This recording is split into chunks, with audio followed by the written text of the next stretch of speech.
Hello, അസ്സലാമു അലൈക്കും. ഇന്നൊരു ഉന്നക്കായ റെസിപ്പിയാണ് കേട്ടോ പറയാൻ പോകുന്നത്. അപ്പോൾ അതിൽക്ക് 2 കിലോ നേന്ത്രപ്പഴം എടുത്തിട്ടുണ്ട്. പിന്നെ അത് ഇഡ്ഡലി ചെമ്പിലൊന്ന് ആവിയിൽ വെച്ചിട്ടുണ്ട് വേവിക്കാനായിട്ടൊരു 10-15 മിനിറ്റ്. അധികം പഴുക്കാത്തതാണ് കേട്ടോ, നല്ല പഴുത്ത് കറുത്ത പോലത്തെ അല്ല.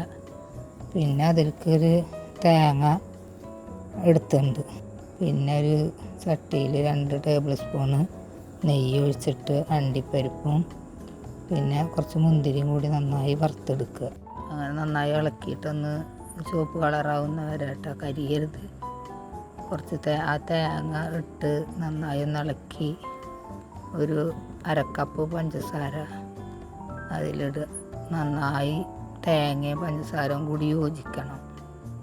നന്നായി ഒന്ന് ഇളക്കിയതിന് ശേഷം ഒരു 1/4 ടീസ്പൂണ് ഏലക്കപ്പൊടി 1/4 ടീസ്പൂണും പിന്നെ ഒരു ടീസ്പൂണ് നല്ല ജീരകവും ഇട്ട് നന്നായി മിക്സ് ചെയ്ത് വെക്കുക.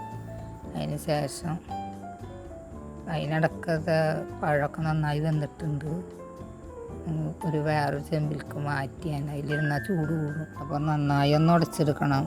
കട്ടൊന്നും ഇല്ലാണ്ട് നന്നായി ഉടക്കുക. നന്നായി ഉടച്ച് നന്നായി ഒന്ന് കുഴച്ചൊരു എല്ലാതും ഇതായതിനു ശേഷം ഒരു ഓരോ ഉരുള അധികം വലുപ്പമില്ലാത്ത തരത്തിൽ അവനെ ഒരു ഇതിന് എടുത്താൽ മതി. പരത്തി അതിൻ്റെ സെൻറ്ററിൽ ഫില്ലിങ് വെച്ച് കൊടുക്കുക. 2 വശം കൂടി ഒട്ടിച്ചു കൊടുക്കുക.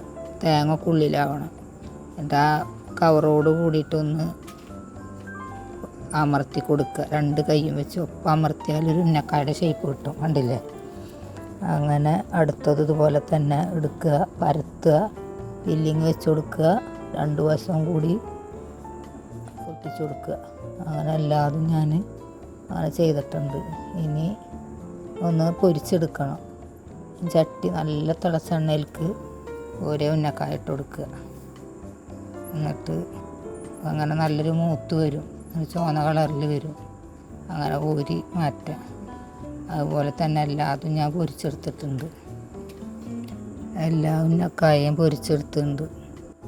അപ്പോൾ ഒരു ഗോൾഡൻ കളറാകുമ്പോൾ കൊണ്ടെടുക്കുക. എല്ലാതും ഒരു അരിപ്പ പാത്രത്തിലേക്ക് മാറ്റിയിട്ടുണ്ട് ഞാൻ. അപ്പോൾ ഇത് എല്ലാതും കൊണ്ടെടുത്ത് ഇത് നമ്മൾ കടയിലേക്ക് സെയിൽ ചെയ്യാനുള്ളതാണ്. അങ്ങനെ എല്ലാതും ഒരു പാത്രത്തിലേക്ക് ഇട്ടുണ്ട്. അപ്പോൾ ഇതൊരു കട്ട്ലേറ്റാണ് കേട്ടോ. അത് കടയിലേക്ക് സെയിൽ ചെയ്യാനുള്ള തന്നെയാണ്. അപ്പോൾ അത് വേറെ കടികളൊക്കെ ഉണ്ട് കടയിലേക്കുള്ളത്. അതൊക്കെ ഞാൻ അപ്ലോഡ് ചെയ്യുന്നുണ്ട്. അസ്സലാമു അലൈക്കും.